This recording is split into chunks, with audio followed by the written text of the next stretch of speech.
Well, good morning and welcome to the Unitarian Universalist Congregation of Princeton, where in our open and welcoming community we live our message of hope, love, justice, and joy. We extend a special welcome to our visitors this morning, and we're so glad that you're here and invite you to stop by our welcome table in our Robinson Lounge so that we can answer your questions and get to know you a little bit more. And welcome to our congregation, and we're so happy that you joined us. We do have a few announcements this morning.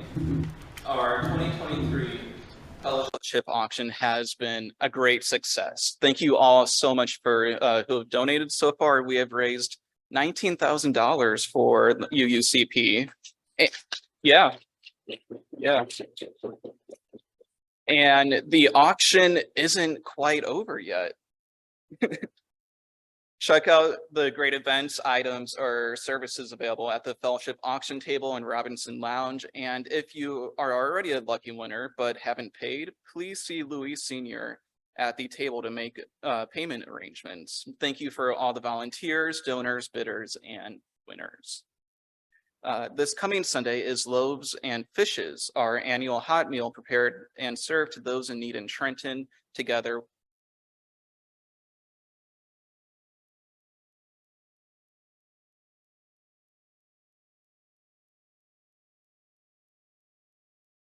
If I do this, okay, cool.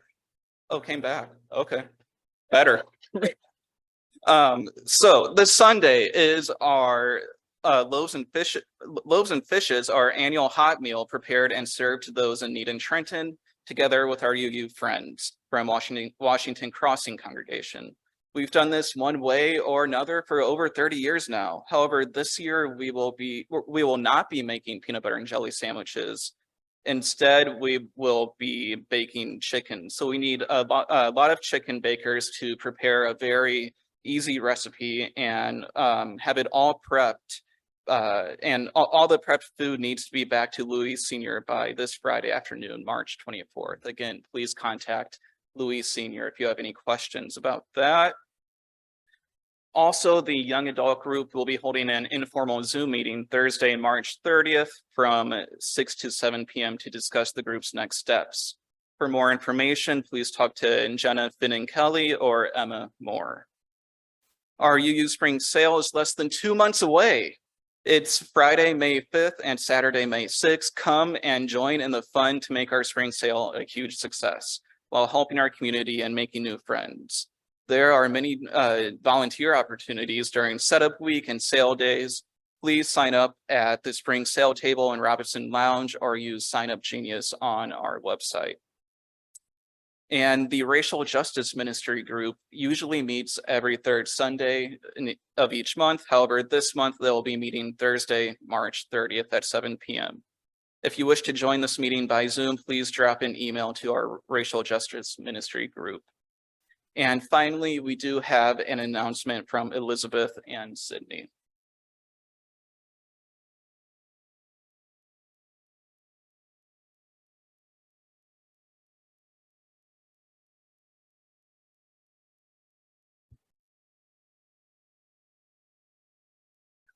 About the 2023-2024 stewardship campaign. So the first thing we'd like to do is for everyone to join us in a big round of applause.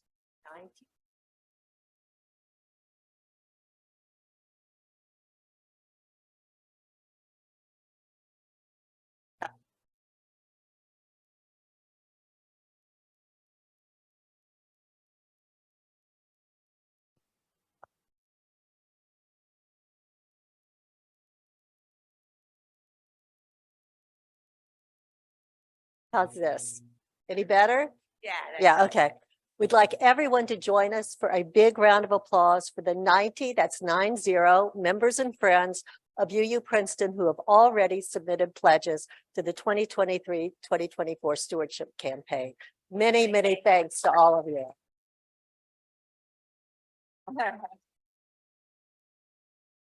And now just a quick update on where we stand. Our current pledge total is just over $375,000, and which is great. That means that we're almost 2/3 of the way towards our goal of 600,000.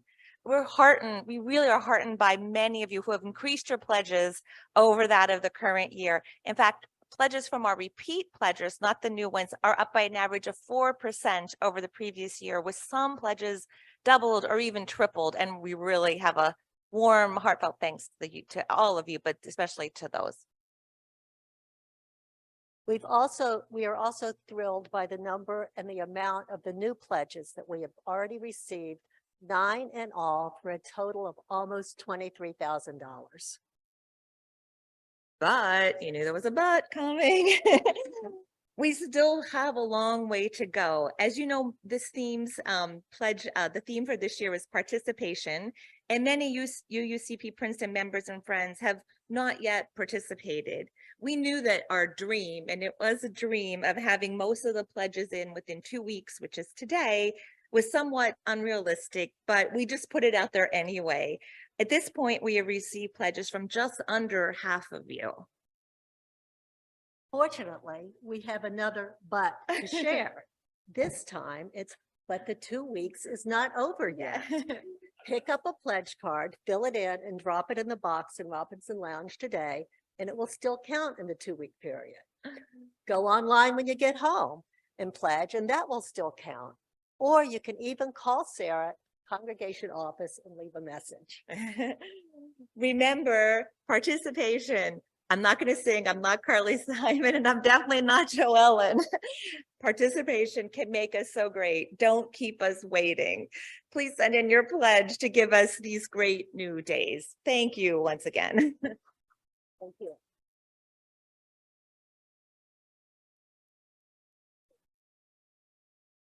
And now our chalice lighting. Hello. Let's use this one until it stops, and then I'll use that one. Okay. Writer Alan Watts says, "We do not come into this world. We come out of it as leaves from a tree. As the ocean waves, the universe peoples. Every individual is an expression of the whole realm of nature, a unique action of the total universe." I invite you to join me in this prayer by Alex Weinenberg. Spirit of life, earth and sea and sky, place a deep longing in my heart. Find your way from silence to voice. Give me strength and courage to speak truth through my life. For I am a creature of the universe, small but infinite, a momentary body in the sea of life, and also the sea itself. I am a gathered bit of energy, and one who gathers, a creation and a creator. Let me not hold too tightly to one form and lose the other, for we are not form, but process, ever changing and ever renewing. Help us see that we are neither the beginning nor the end, but something perfectly natural and imperfectly divine.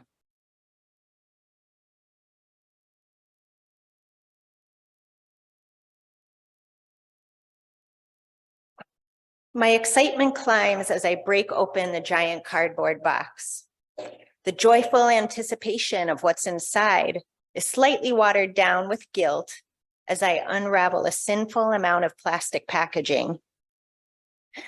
As often happens in these waste-heavy unboxing situations, George Carlin's voice appears in the back of my head, reciting one of his best comedy bits.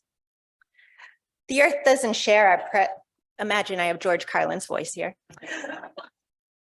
The earth doesn't share our prejudice towards plastic. The earth probably sees plastic as just another one of its children.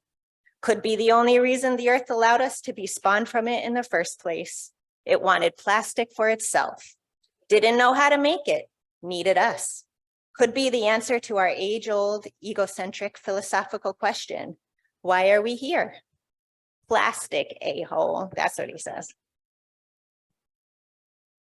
Finally, I lift from the box a vase made of hand-blown glass. Its bottom has been melted in such a way so that it fits perfectly into the smooth, undulating contours of a piece of driftwood. I am enamored. There's something about the fusion of natural forms and human skill behind this object that makes it exceptionally beautiful to me. Spending money on a pretty object like this is one of my guilty pleasures. I have several guilty pleasures. Sweets right before bed and watching Judge Judy ranks high, but precious time spent daydreaming about beautiful homes and rooms and scrolling through lovely decor is at the top of my list. I regard this as a guilty pleasure because I am extremely concerned about the environment, and I'm also highly critical of modern consumerism. One could say that these particular attitudes and concerns of mine are reflected in my preference for a minimalist decorating style, which basically follows the guiding principles of nothing in excess and less is more. Tied to this is my appreciation of wabi-sabi, a Japanese aesthetic based on simplicity, economy, austerity, modesty, asymmetry, roughness, a special regard for natural objects and the forces of nature. Author Richard Powell, who has written a whole book on the subject, says that wabi-sabi nurtures all that is authentic by acknowledging three simple realities. Nothing lasts, nothing is finished, and nothing is perfect. So with less is more and a regard for the beauty of nature standing as my main design principles, whenever I purchase something just for the sake of appreciating its beauty, especially when it arrives in a lot of packaging, I feel really guilty. I place the vase thoughtfully on my table to admire it from different angles. And George's voice pops up again, soothing my guilt slightly. Maybe it's right, I tell myself. What do I know about what the earth wants? Maybe it spawned me for the sole purpose of appreciating this marvelous vase. George causes me to ruminate on the question, what else on earth besides plastic might the earth need us for? On a wall near my vase hangs a large black and white photo of Edward Mueller's marble sculpture called Prometheus Bound. It shows Prometheus chained to a rock, looking up at a giant eagle at his shoulder, poised to attack. A nymph reaches up, trying to hold off the giant bird.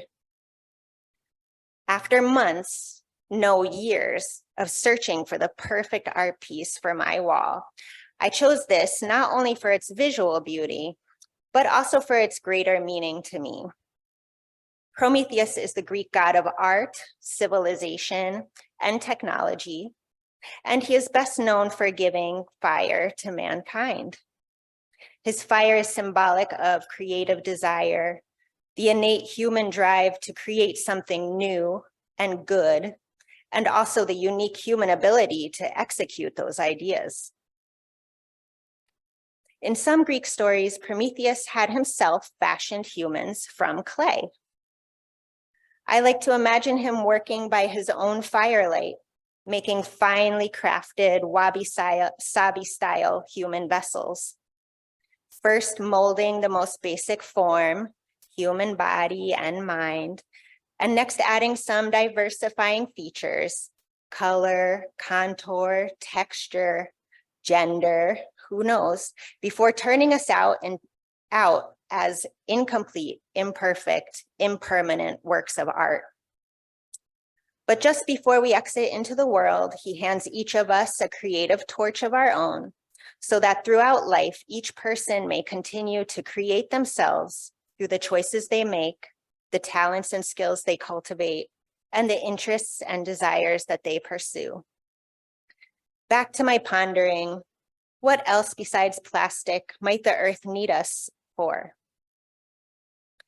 Maybe the most interesting answer is ourselves. Ashes to ashes, dust to dust. If we are the earth, are we not the earth itself? If we are of the earth, are we not the earth itself? We are its own mixture of nature and nurture, of crudeness and refinement, of the mundane and the mysteriously awesome. Perhaps we are here to appreciate ourselves and each other, our incomplete, imperfect, impermanent selves. Seems like my mind is always playing a unique song depending on the activity I'm doing or the emotions I'm experiencing. If I want to contemplate life's deepest meanings, you know, the casual things we all do, it's Coldplay's Yellow that's on repeat in my mind. If I'm cleaning, then it's the Beatles' Octopus's Garden, and for some strange reason, the beloved song Wheels on the Bus repeatedly circulates throughout my head whenever I'm on a road trip. Unfortunately, I can never remember the whole song, just the first verse. So you can imagine the fun I have while driving 17 hours to visit friends and family in St. Louis.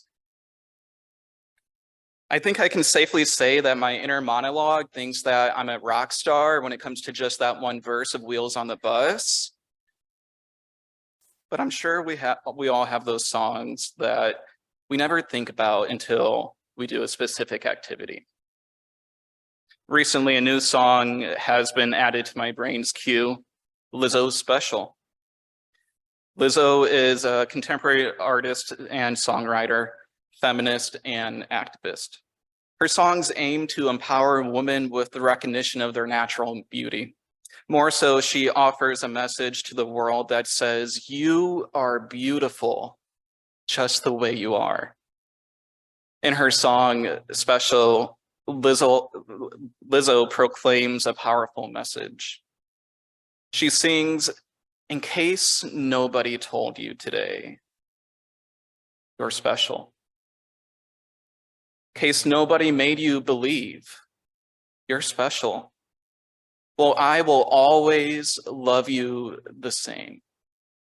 You're special. I'm so glad that you're still with us, broken, but damn, you're still perfect. Now, my reading here doesn't do justice for the power of the song. So I invite you to listen to it on your own time. But recently, this song brought me solace. Lately, I've been struggling with coming to terms with many of my identities and the social structure surrounding me. While contemplating life's deepest meanings and, of course, having Coldplay play throughout my head, I often wonder about my identity as a queer person, struggling with childhood trauma and signs of PTSD, in addition to being a non-Christian studying in a Christian seminary. How am I supposed to be beautiful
found that when people are near others without the same identities, they tend to hunker down.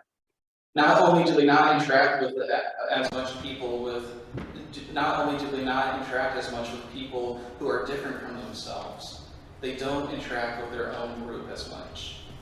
They watch more TV, they have fewer friends, and they are less likely to work on community projects together. His study ultimately concludes that an individual's level of trust and interaction is the greatest when they are with others who are most like themselves.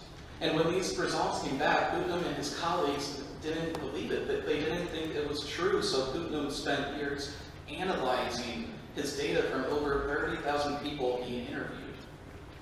And yes, he was right.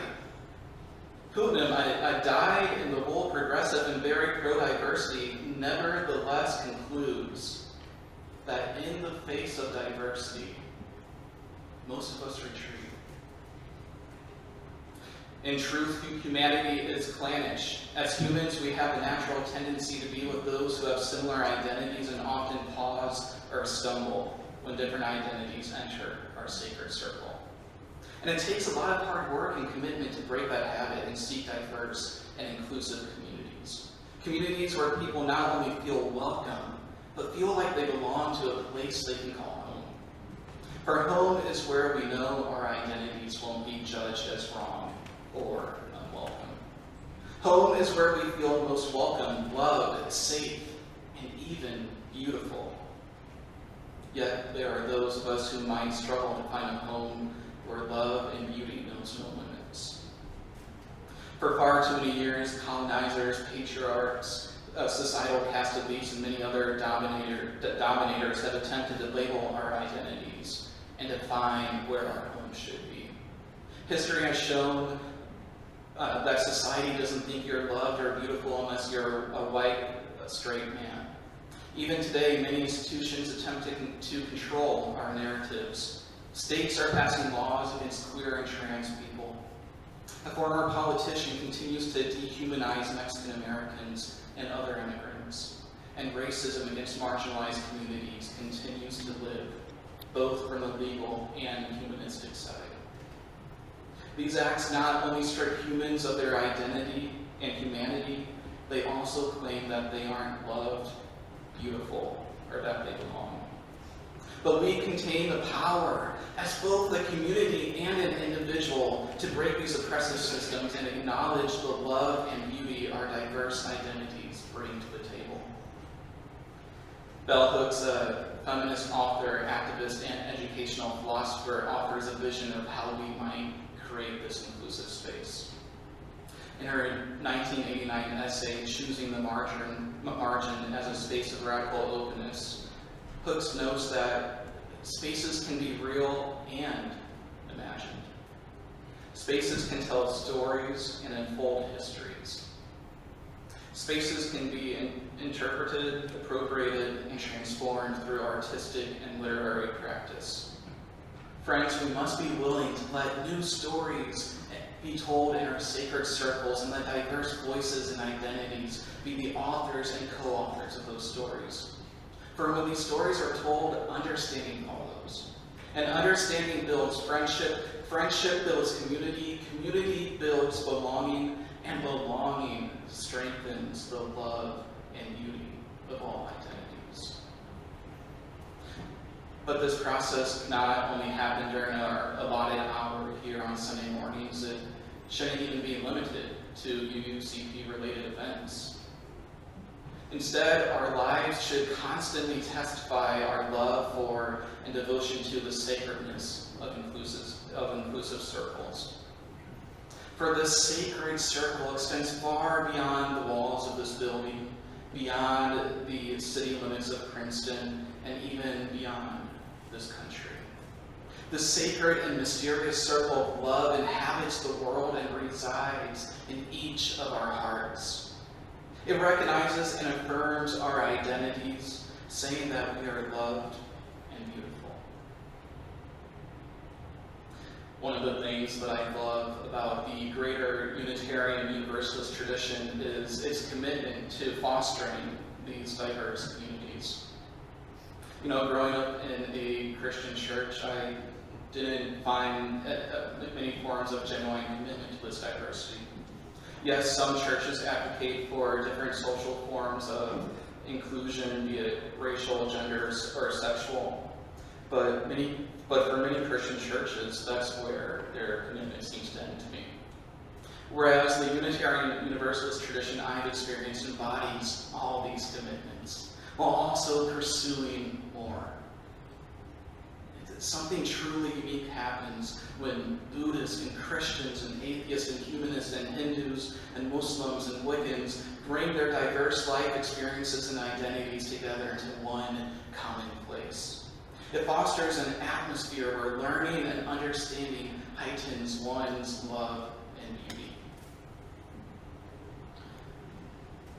But there is a clear distinction between embodying a commitment and a living reality.